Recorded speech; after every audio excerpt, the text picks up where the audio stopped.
I want to play a game. Welcome in to the Bro Force Squad podcast.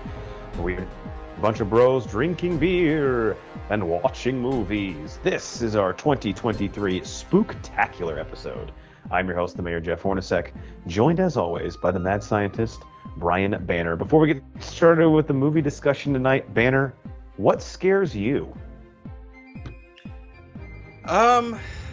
Just being in crippling debt every day and having to pay bills, basically just being an adult. For me, it's werewolves. So, pretty I don't like similar. snakes either. Snakes scare the shit out of me too. Not a snake guy. Snakes and crippling financial debt are the two.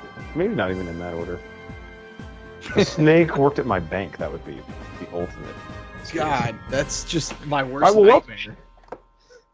Yeah. Welcome into our Spooktacular. We try to do these every year. I think this is our fifth one, so we've skipped a few years. But around the Halloween season, of course, we like to talk Halloween movies, scary movies, and then some movies that don't tie into that as well. But on the Bro Force Squad podcast, if you've not listened to us before, we begin every episode with the most important thing in any bro's life, and that is chest day. Brian, our chest day tonight is us talking about the 3 movies that we watch every Halloween, or at least try to watch every Halloween. Now, I have mine in a ranking from 3 to 1, but I didn't know if you had yours. Yeah, I got mine. Okay, perfect. So is there any more context we want to give for this criteria? I just picked 3 that I love so much that I watch them every year. And surprisingly, these are all like comedies, but they're Halloween centric, I guess, for mine. Not even intentional, but that's how my list panned out. Anything you want to preface your list with? No, this is just like the our top 100 list. This is my list. These are the 3 that I watch for my specific reasons. So keep that in mind too. Before you're like, what? You watch that movie every fucking year? What's wrong with you? Banner sees a lot of movies, but he also sees a lot of movies consistently, meaning like, let's say you watch 100 movies in a year. I would say like 20 to 30 of those are like rewatches for you, which I think is kind of a rarity. 100%. Like most people. Yeah, I will rewatch movies over and over if I like it. So.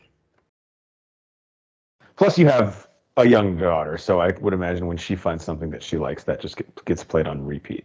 It does. Not as bad now that she's getting a little older, but there was a time where we watched Finding Nemo about 47 times in a day and a half. So that was awesome. Yeah. Remember those days. All right. Brian, what is your number 3 movie that you typically watch every Halloween? Number 3 that I try to watch every Halloween is Halloween from 1978. Oh. The original.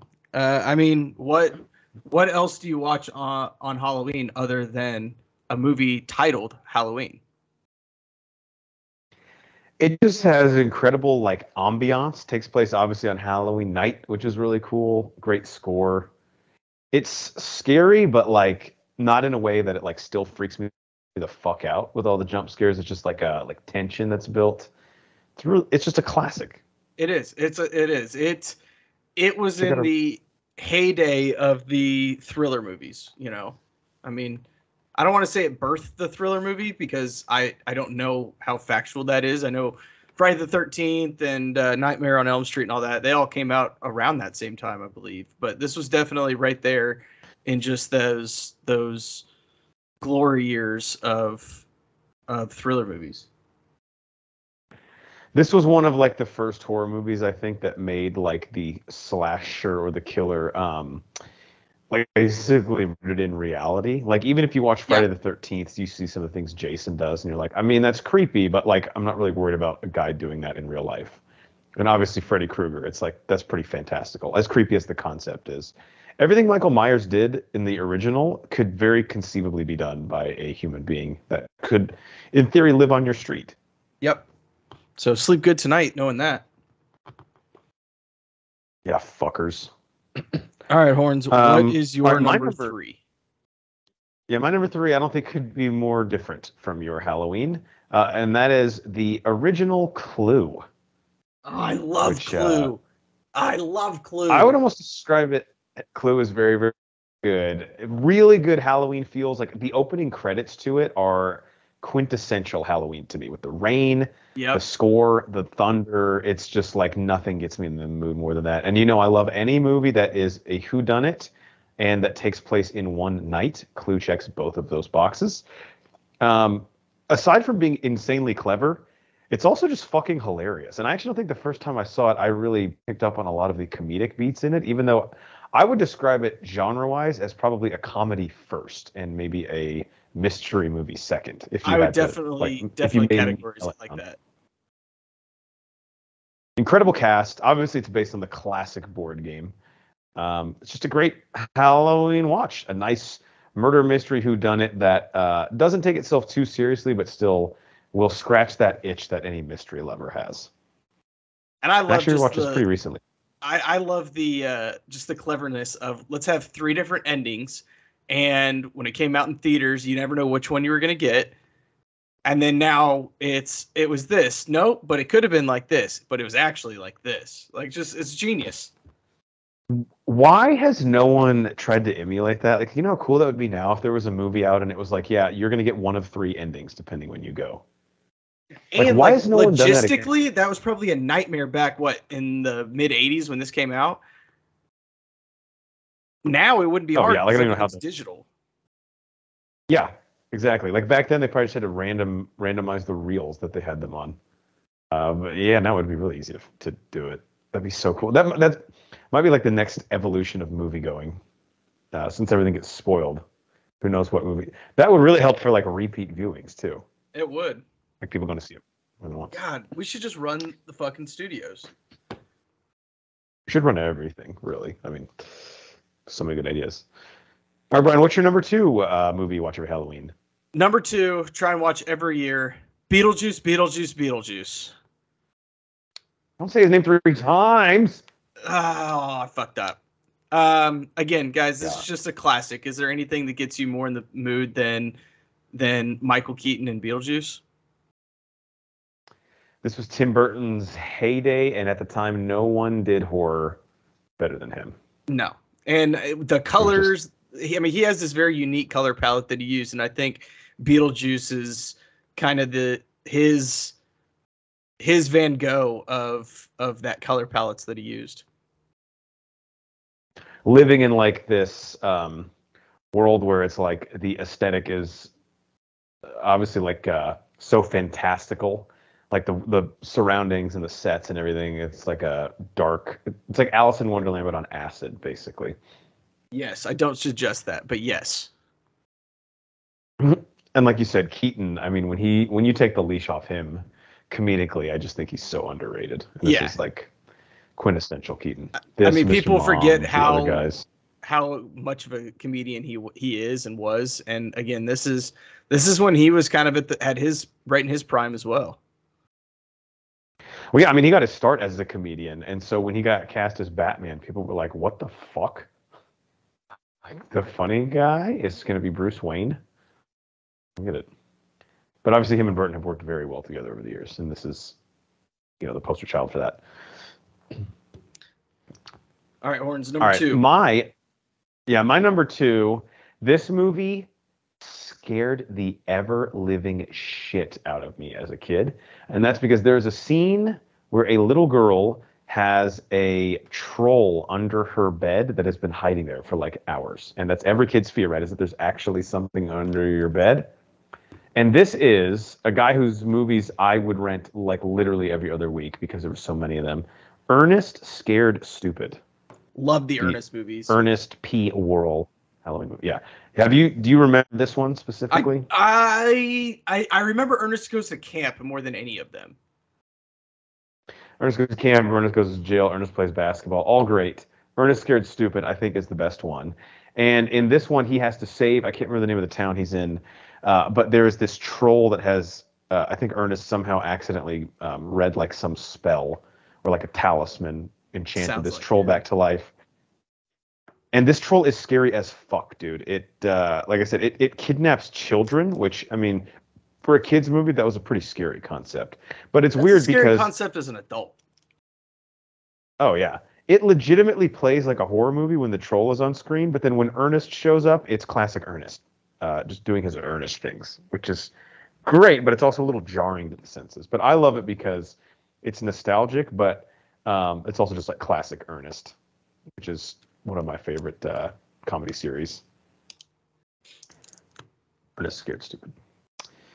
All right, Brian, what's your number one movie that you watch every Halloween? Number one, and I'm probably going to get some flack for this, but I don't know that I have ever missed watching this a year since it came out, and that is Hocus Pocus. I absolutely love Hocus Pocus. Check out our commentary on that. We've actually done a commentary on a lot of the movies that we've talked about today. We've done Halloween, yeah, and Hocus Pocus. Yeah, and Hocus Pocus. I guess only 2. Not a lot. 2. Anyway. Hocus Pocus, I mean, it's just, it brings me back. It's so much fun. So corny and silly, but yet great all at the same time. This is one of those movies that is just absolutely ridiculous, but everybody took the role seriously and played their part. Which I think is really important when you have movies like this. It's just an insane idea, an insane concept, and yet everybody did their part. And that was another one that scared the shit out of me as a kid. I used to have nightmares that the witches were kidnapping me. Yep. I smell children. So, oh God, I'm getting frightened just hearing that. But yeah, to your point, I mean, Bette Midler, like one of the most accomplished stage actors ever, for her to take on this role and just fully buy into it, and being willing to ham it up like that on screen is what makes it work so well. She had no inhibitions about this role, and it is utterly ridiculous, but in a way that, again, somehow just feels right. It does. It does. It is. I mean, I've actually already watched it this Halloween season, so there you go. Okay. Has Baby Banner, does she watch it, or is she scared of it? Oh, she loves it. Oh, yeah. We actually have Bette Midler's Sanderson's sister in a inflatable out in our yard. Oh, that's awesome. Yeah. No, we love I will say, I personally think Hocus Pocus is a bit overrated, but I think that says less about what I think about the movie and more about how, like, the cult following behind this film is a little bit insane. I will give you that. Now how did you feel about the second one? You know, I liked it a lot when I saw it, but we had like a watch party for it at our house, and everyone got hammered drunk. And I think I went back and rewatched like half of it a second time, and I was like, yeah, I was definitely drunk enjoying this the first time. Because we were saying like really hyperbolic things, like, this is better than the original, like halfway through. Yeah. And then afterwards, I was like, all right, we need to relax. Yeah, it is a solid sequel that came out, 25, 30 years later. It gives you all the good feels, but I mean, it's whatever. And then I guess they're coming out with a third one next year too. Are any of the witches coming back? I don't know. I just found this out like 10 minutes ago when I was bringing up the page. Yeah. So comment below. You can let us know what's going on with that. Someone listening to our podcast is like screaming that they know the answer and we can't hear them because they're driving. Yeah. Sorry. All right, Hornsies. All right, my number one every year. Yeah. I don't think anyone had this on any list ever. It is a Disney Channel original movie, and it is one that I absolutely love. I think it's a genius idea for a plot, and I think that the cast in this just completely own their roles, and that is the DCOM, Disney Channel original movie. Mom's Got a Date with a Vampire. Vampire, yep. Fantastic. Very, very good. Fan-fucking-tastic. I'm trying to look. So Matt O'Leary, no, hang on, that's the child. What's the name of the guy who? Charles Shaughnessy. He plays the vampire in this. He was also on The Nanny with Fran Dresser. He is incredible. I mean, you could not cast a better vampire for it. And the entire time, I think one of the great things that the DCOMs did when our generation was of age to watch these, was they built a series of movies shown through the lens of like prepubescent kids living in a world where they are not taken seriously or believed, which at the time I think was just something we had such an ability to relate to. And in this movie, of course, these kids are telling their mom that they don't feel comfortable with her going on a blind date with this guy because they think he's a vampire. And of course, she's like, "You guys are fucking ridiculous." And spoiler alert for the movie, but he is. He is a vampire. So it's them trying to get her out of it. And then, of course, I already closed it out, so I'm too lazy to look it up. But the actor who plays Lizzie McGuire's dad, he is a descendant of Van Helsing, who finally gets the phone call he's been waiting for his whole life because they need his help hunting this vampire down. It's pretty great. But also, he's like Shaughnessy, who plays the vampire, is like oddly charming as well, where you like kind of like him. You do. They're trying to kill their mom. That's what makes a good villain. Is I don't that, see like, you empathize with them. Yeah, Like I don't want to say you're like get it. rooting for him necessarily, but he's definitely you want more of him on screen the entire time. All right, that's our list. Anything you want to close with, Banner, before we move on to our protein shake? No, I mean, there are obviously a billion classics out there. These are just the ones that I try and hit every year, but by no means do we not watch, all the other ones. The Saws, you've got the Scream movies, all We just those did thrasher Nightmare on movies. Elm Street. Nightmare on Elm Street. We check out, has it dropped yet, our commentary on I Know What You Did Last Summer? If it has not, it's coming soon. It did actually just dropped. Yeah, it just dropped last week actually. Beautiful. Or this week. I guess as they're listening to it now, probably last week. Yeah, that was the original is an underrated slasher film, I think. I forgot how great it was. Yeah, it's fun for sure. Just a fun time for movies. All right, let us know. Comment below your list, your top three. Obviously, there's some obvious ones we didn't mention, but I think one nice thing about these lists is that we try to do is make it very unique to us. And we left out some of the classic ones, but that doesn't mean we're not watching them for sure. All right, on to our protein shake, where we go around and talk about what is in our cup, also known as what have we watched lately. Banner, I don't know. Are you frozen or am I? No, you're back. Oh, I'm here. Okay. I have, let's see, I have about 5 things, although one of them I'm hardly going to talk about it all. Why don't we toss to you first? What have you Okay. seen lately? I've got 3. One thing, Transformers: Rise of the Beasts. The latest movie in the Transformers series. I liked it. I thought it was good. I think as far as the Transformers movies gets, it was probably middle of the pack, maybe upper half. But I really liked it. Reminded me of Beast Wars from when I was a kid, which was awesome. And there's still a little meat on the bone where they could come back to the well if they wanted to. I liked it as well, but I feel like we hardly got any beasts in this thing. It just felt like an OG Transformers movie. I mean, the beasts are in the beginning briefly, and then they don't show up for like another hour and 40 minutes, I don't think. Yeah, I could buy that. I could buy that. The beasts were cool though, and the look of them was great. Skip ahead, I don't know, 30 seconds if you don't want the ending spoiled for Transformers: Rise of the Beast. But what did you think about the Hasbro crossover potential at the end with G.I. Joe? Oh, I eat that shit up. I fucking love it. Same. Yeah, I eat like that a pig shit and up. slop. Yeah. I didn't like the Iron Man suit thing they did with him, but I would absolutely shit my pants if they did, and I'm sure they will, do a G.I. Joe Transformers crossover, because, again, it's literally like me as a 10-year-old playing with my toys in my fucking game room, Yep. but getting to see it on screen. Throw a Power Ranger or 2 in there, and you literally have my, like, Tuesday afternoons. Yes. And then Sunny D and a pack of Gushers. That's me. God, Gushers are so great. Life. They're so fucking good. I'm glad kids still know what Gushers are. Yeah.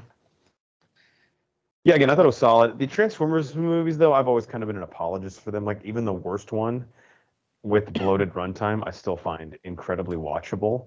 And if you're going to say that Mark Wahlberg gives a horrible performance in the two that he's in, I will agree and just say that only makes it more entertaining for me. Yeah. No, I have no problem with how he played the role. You and I are the wrong people for some shit to about a Transformers movie. Yeah. All right. It's like What my do you defense got? of boneless wings. I tell people I like boneless wings, and they go, they're just like chicken nuggets. And I go, is that supposed to be an indictment on boneless? You think chicken nuggets is a negative thing? Yeah, I have nothing against boneless chicken wings. In certain situations, I think they are extremely practical. Way easier to do. That's my big thing. All right, I'm going to talk about two of these things real quick, just because we have content that dropped for them, and I'll save my thoughts for those other pieces of Bro4 Squad media that people can check out. And the first one is the aforementioned I Know What You Did Last Summer, which Brian, Ronnie Cycling, and I just did a movie commentary on. So you can find that on anywhere you find our podcast, wherever you find this. Basically, it's a watch along of the movie with us, and it's streaming on Peacock now. So if you have that service, you can watch it along with us. I will say, unfortunately, I had to duck out for like 10, 15 minutes in the middle and come back because a tree on my front yard got struck by lightning and fell. But it was an incredible movie commentary. Let me tell you, like it was at everything you want. We laughed, we cried, it was exciting, we got scared. It has it all. Yeah. So especially for Halloween, if you're like going through like a binge watch of a bunch of horror and slasher movies and you stumble upon that one, we'd love to watch it with you. So go check out our movie commentary. Speaking of movies that we watched this Halloween that we did content on, Cycly and I did a spoilers review of Saw X, which came out at the very end of September. So if you're a Saw head like we are, and you've seen the movie, go ahead check that out too, because Cycly and I and Banner as well, love the Saw franchise. We had a lot to say about this one. Really, really liked it. So check out our spoilers review of that. Banner, before I throw it back to you, I will say I also saw the sequel to I Know What You Did Last Summer. I still know what you did last summer. This one I had remembered seeing, or at least I remembered like the general conceit of it, like the plot, many, many years ago. Going back and rewatching it, I believe this is one of the first films with Jack Black in it. He plays a stoner at the resort that Jennifer Love Hewitt goes to. And this movie, the longer it goes, the more it falls apart. But it is campy enough, yeah, and has enough character decisions that are so questionable and bad that I just, again, found it pretty enjoyable to watch. Now, having said that, I think I gave it a 1.5 stars rating on Letterboxd because, in good conscience, it is a bad movie that it gets worse the longer that it overstays its welcome. But if you like the first one, exactly. If you like the first one and you like slashers, you're definitely not going to be bored watching it. It's not well made. The script is pretty bad, I will say.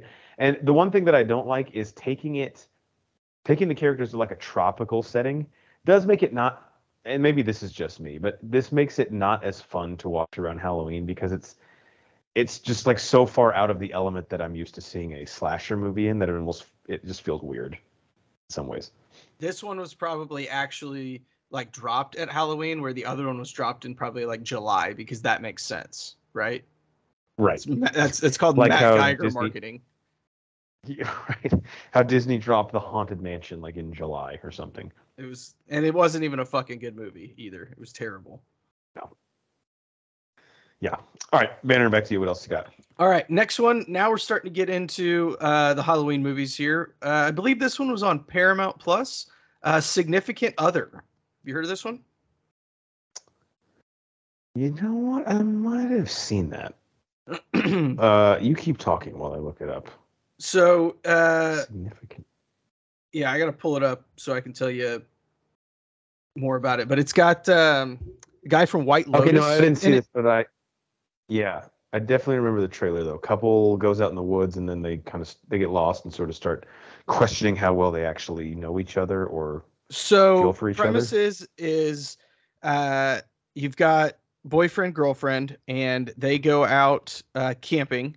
If I remember Sorry, correctly, how long have they been together? Like Yeah, it's a while. It's been a while. It's long enough Okay, to so they're where like maybe close to getting engaged.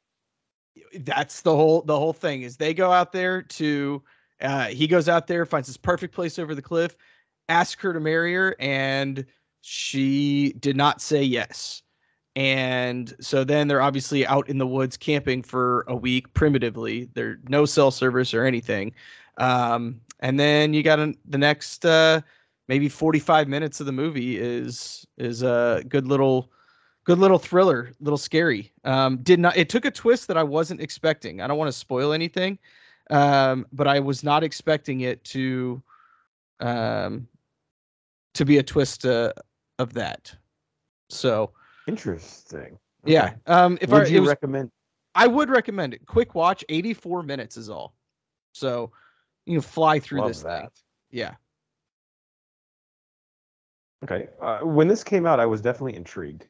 And Jake Late, I like Micah Monroe. She's been in quite a few things I've seen, even though I haven't liked the movies. I've liked her. Like she's in Independence Day Regurgence.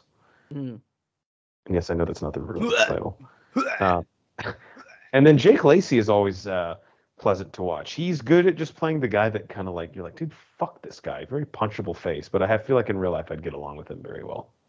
Yeah. And that's basically just them the entire movie. So, um, again, really great watch. They had good chemistry, or not good chemistry, which is what you wanted in this kind of movie with each other.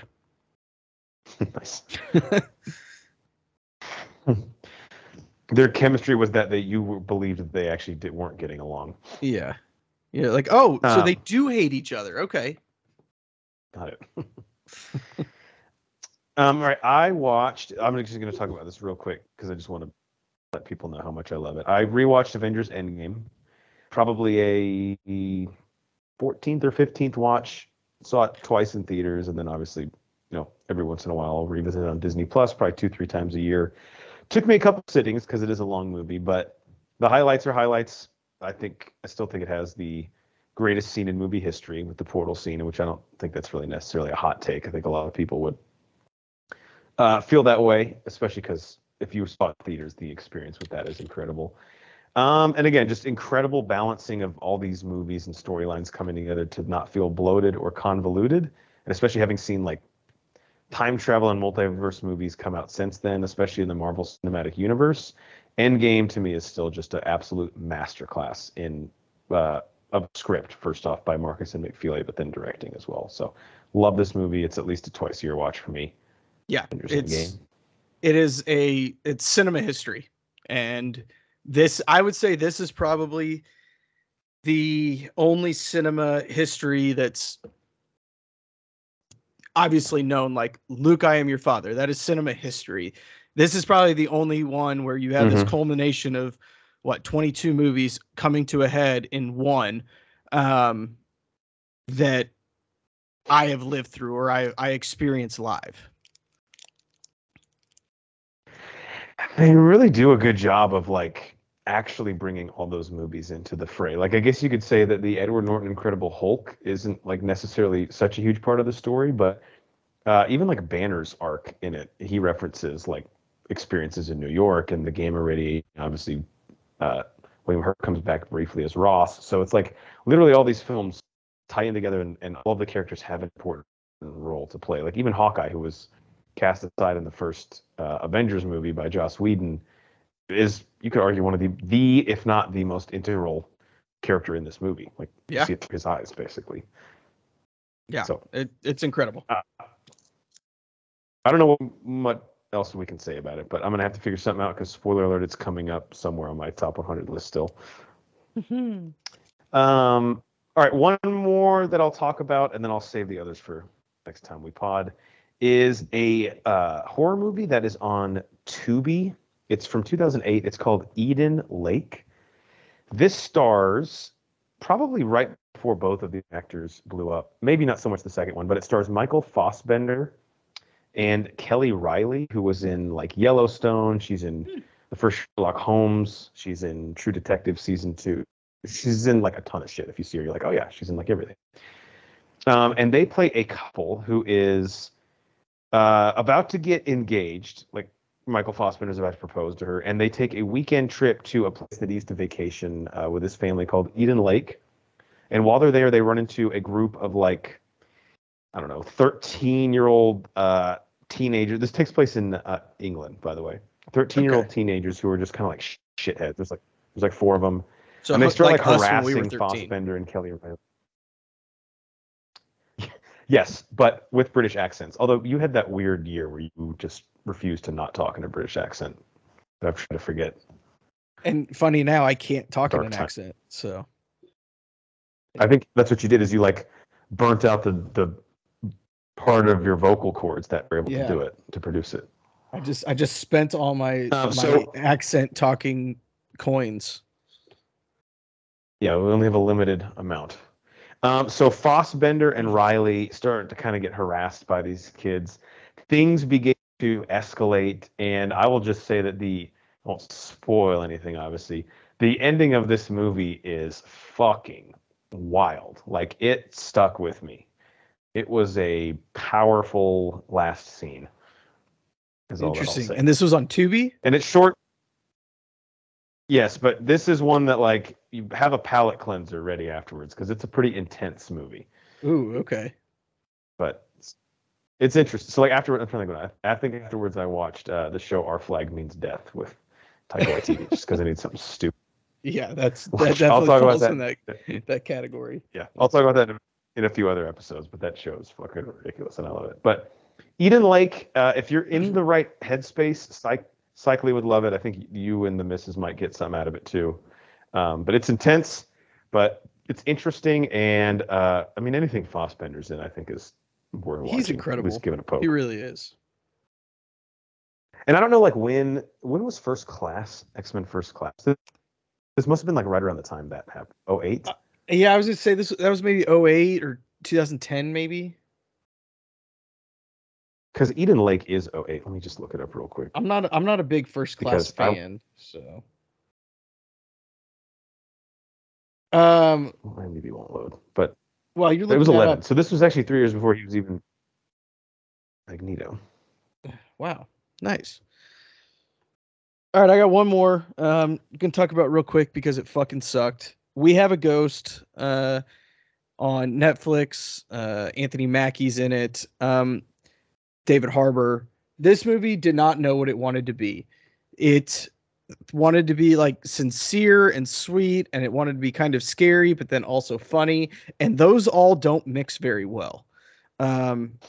This was like right at 2 hours, and my God, did you feel every second of it? Yeesh. Yeah. Premises. Yeah, I was gonna say I got from the trailer, or I could already kind of get that tonal confusion. Yeah. It like didn't know dramatic about this guy who died, or is the whole premise? Yeah, I mean the premise. You've got a ghost in your house, and they try and basically figure out what happened to this guy. It's just it took me 3 watches to get through, and you guys know me. I'm sick, and I very rarely don't finish something. So I had to force. I was gonna say, were you and Brooke Banner at all thinking like, do we just chalk this one up to a sunk cost and we don't finish it, or are you such a completist that you're like, even if I have to do this on my own?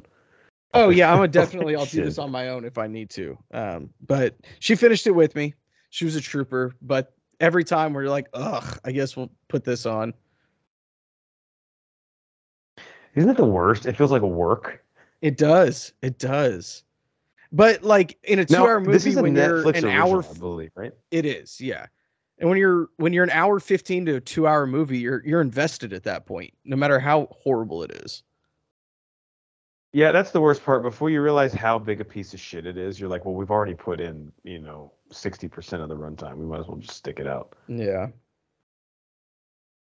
The reason I was asking if this is a Netflix original, Marlon Wayans did a Netflix movie very similar, although now I don't see it on here, about a ghost. Oh, The Curse of Bridge Hollow is what Marlon Wayans was in, that came out last year.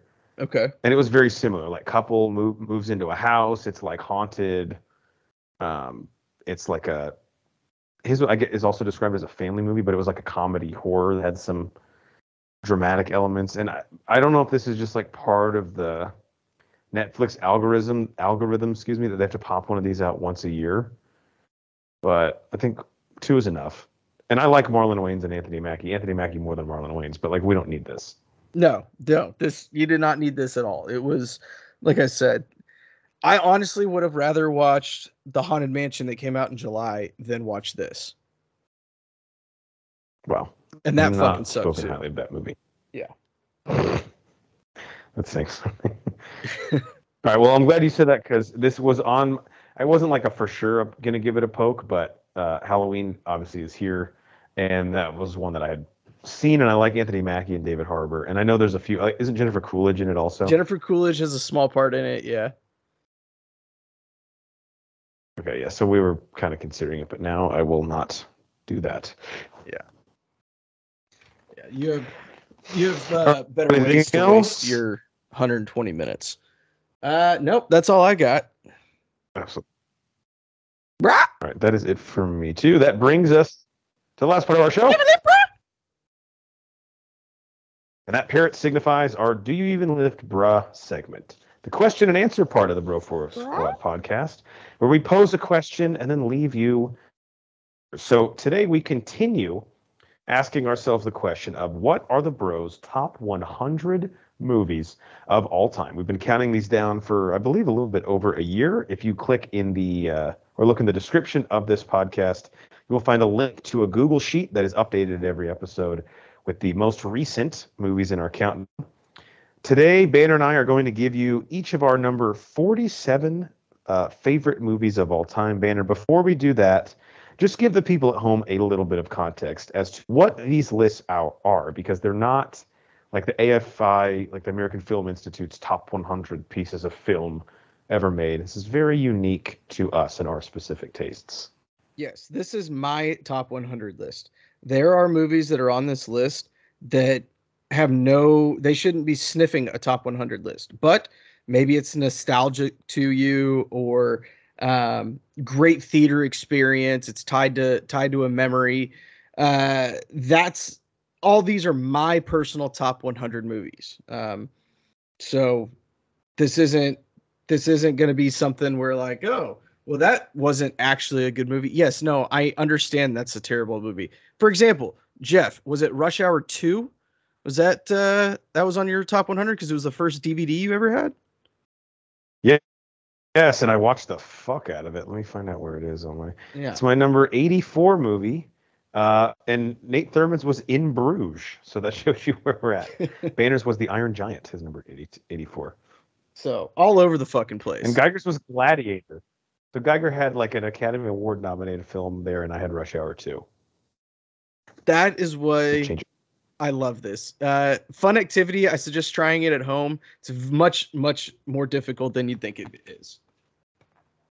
Yeah, and if you're wondering at home, like, well, how do I even start this list? Well, as you think of a movie that you've seen, have a Google spreadsheet and number it 100 to 1. And as you go through, drop it in. It's like a game of Plinko. Drop it in the number 100 slot and keep moving it down in your head until you say, you know what, it's not better than that movie. Fun exercise. It's hard because there's some that you're like, wow, that should be way lower than this, but it just isn't. Yes, I'm sorry. I meant like that. It's not daunting a task to like organize as you think. The hard part, like you said, though, is okay pitting two movies against each other that have a special place in your heart. Yeah, personally. All right, Banner. Where we last left off, your number 48 favorite movie of all time is one that I absolutely love, and that is Tron Legacy. What is one ahead of that at number 47? One ahead of that is National Treasure. This is a guilty pleasure.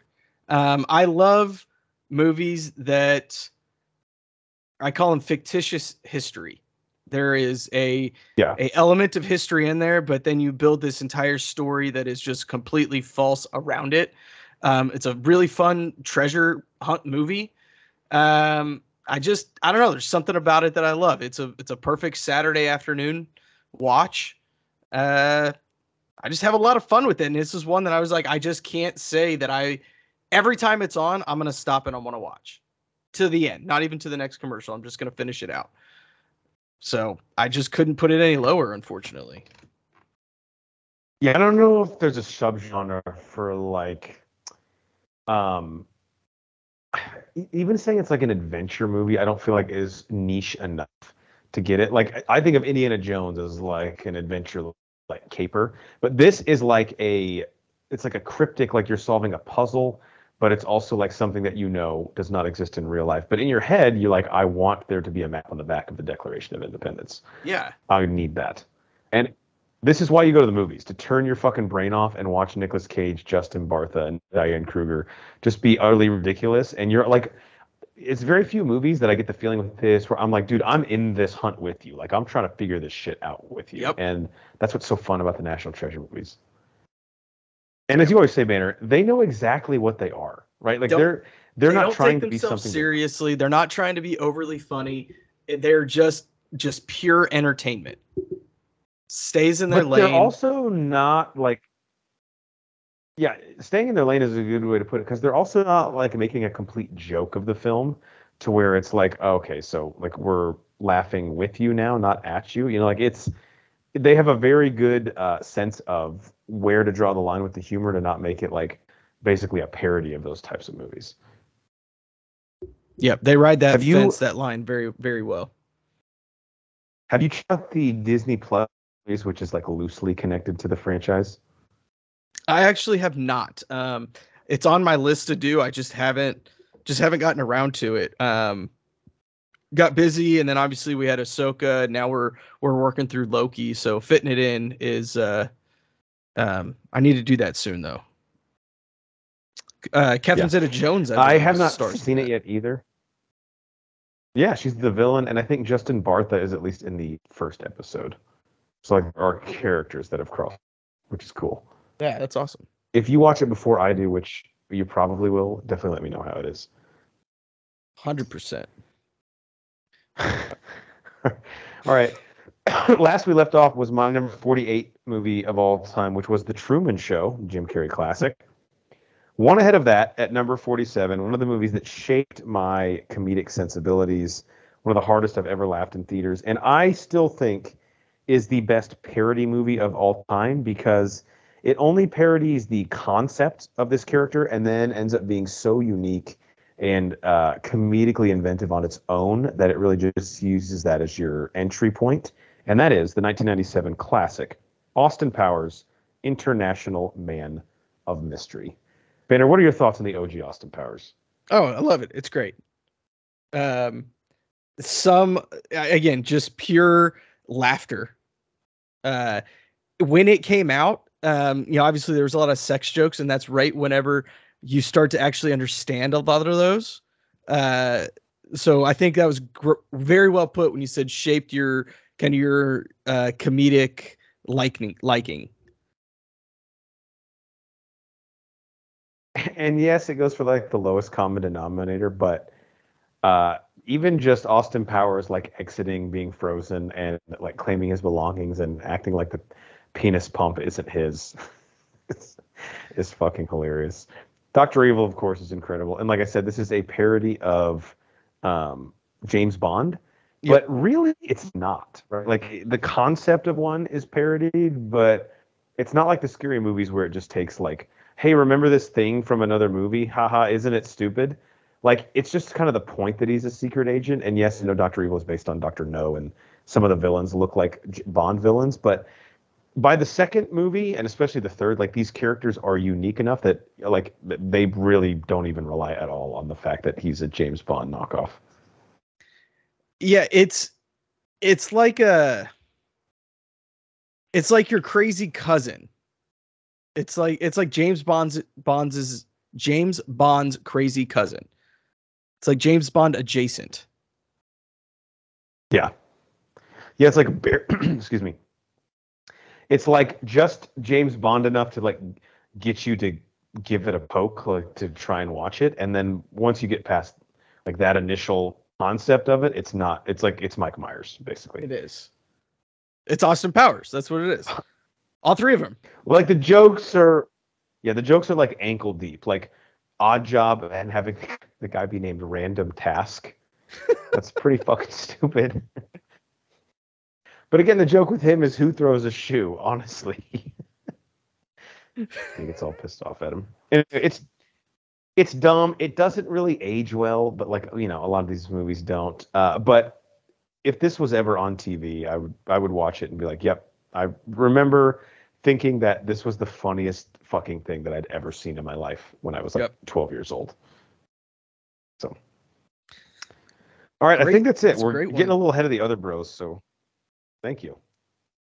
Just good memories. Although, well, I don't want to spoil that. I'm going to say Austin Powers might show up again, might not.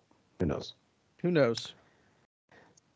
All right, Banner, before we let the people go for episode 211, anything you want to leave people with? Words of wisdom, maybe some trick-or-treating advice for this year? Yeah, I mean, again, guys, pull over for emergency vehicles, as always, especially on Halloween. Guys, let's drive safe. Let's leave our lights on. Maybe go just the speed limit, not over. Watch out for the kids trick-or-treating, I don't want to have to pull over for an emergency vehicle because you ran some kid over just to get their candy. That's rude. We're better than that, people. Yeah. We're better. I hope we're better than that. Sometimes I question. But if there's ever a time to not keep driving when an emergency vehicle is coming, it's this time of year. All Hallows Eve. All right, well, for the mad scientist Brian Banner, I'm the mayor, Jeff Hornacek. We are the Bro Force Squad podcast. Thank you guys so much for checking us out. You can find us on YouTube, Apple Podcasts, Spotify, iHeartRadio, pretty much anywhere you find your podcast. You type in Bro Force Squad as 3 separate words. Anything we've ever done is on our website, and so is our squad blog at broforcesquad.com. And we are on Twitter. I'm not going to call it X. Threads at Force Squad. We don't post on there much, but if you want to reach us, check us out there. Till next time, we'll see you in the neighborhood, and I will be taking your Halloween candy unless it's dots, because those are gross. I want some Gushers now, dude. The sour. Remember sour Gushers? Dude, sour Gushers, yes. How do they make Gushers? Just they ask an angel to shit in their hand and they package it up.